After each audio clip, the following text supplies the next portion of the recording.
باپ کا انتقال حضور کے اس دنیا پہ قدم رکھنے سے پہلے ہی ہو گیا تھا۔ ابھی شکم مادر میں تھے کہ حضرت عبداللہ کا انتقال ہو جاتا ہے۔ در یتیم پیدا ہوئے، 6 سال کی عمر میں ابوا کے مقام پر ریت کے ٹیلے آئے تو وہاں سیدہ آمنہ کی طبیعت خراب ہو گئی، اور پھر لمحے بھی زندگی کے آخری ہے۔ سیدہ آمنہ نے محسوس کر لیا کہ یہ میری آخری سانس ہے۔ سیدہ پاک نے حضور کے سر پہ ہاتھ رکھا اور روتے ہوئے کہا کہ بیٹا، ہر نئی چیز نے پرانا ہو جانا ہے، ہر باقی نے فنا ہو جانا ہے۔ میں بھی جا رہی ہوں، وَذِكْرَ بَاق وَوَلَدْتُ طُهْرًا، لیکن میرا ذکر نہیں مٹے گا، اس لیے کہ تیرے جیسا ستھرا بیٹا چھوڑ کے جا رہے ہیں۔ یہ آخری لفظ تھے سیدہ پاک کے کہ سیدہ آمنہ سلام اللہ علیہا کا انتقال ہو گیا۔ خیر، حضور ماں سے لپٹ گئے۔ امی آپ آگے بولتی نہیں ہیں، لیکن خاموش ہو گیا تھا چمن بولتا۔ حضور نے وہیں پھر اپنی ماں کی تدفین کی۔ تدفین کے بعد ام ایمن کے ساتھ سواری پر بیٹھ جاتے ہیں اور چمٹ جاتے ہیں ام ایمن کے ساتھ، اور وہ جا کے حضرت عبد المطلب کے سپرد کر دیتی ہیں۔ تو حضرت عبد المطلب حضور کو آغوش میں لے کے بڑا روئے، اور ام ایمن سے کہا کہ میرے اس بیٹے کا تم نے خاص خیال رکھنا ہے۔ اور پھر انہوں نے اتنا خیال رکھا کہ میرے حضور فرمایا کرتے تھے، ام ایمن میری ماں کے بعد میری ماں ہے۔ 2 سال کے بعد حضرت عبد المطلب کا بھی انتقال ہو گیا۔ ابن حشام کے یہ لفظ سینہ چیرتے ہیں کہ جب امیر قریش کا جنازہ اٹھا تو سارا مکہ جنازے کے لیے امڑ آیا، لیکن لوگوں نے 8 سال کے ایک بچے کو دیکھا جو دیواروں سے لپٹ لپٹ کے رو رہا تھا۔ آج یہ سہارا بچھن گیا تھا۔ پھر چچا کی کفالت میں آئے۔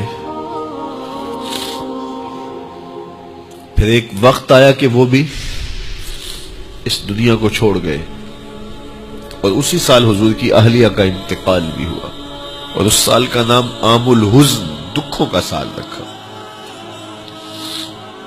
اہل مکہ نے جو سلوک کیا وہ کسی سے بھی مخفی نہیں ہے۔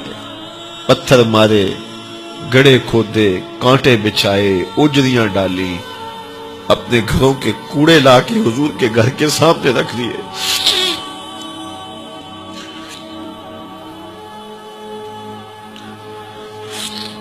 یہ کس چیز کی سزا دے رہے تھے میرے حضور کو؟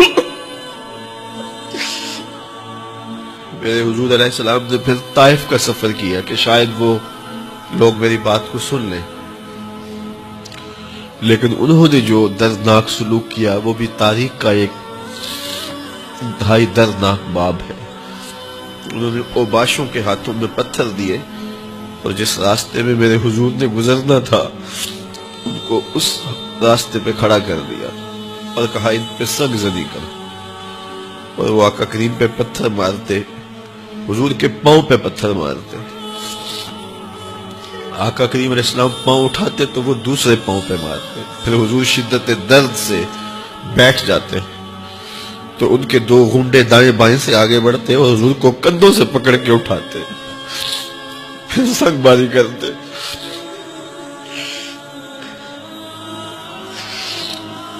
نالین حضور کے خون سے بھر گئے۔ عذاب کے فرشتے حضور کے پاس آئے کہ اگر آپ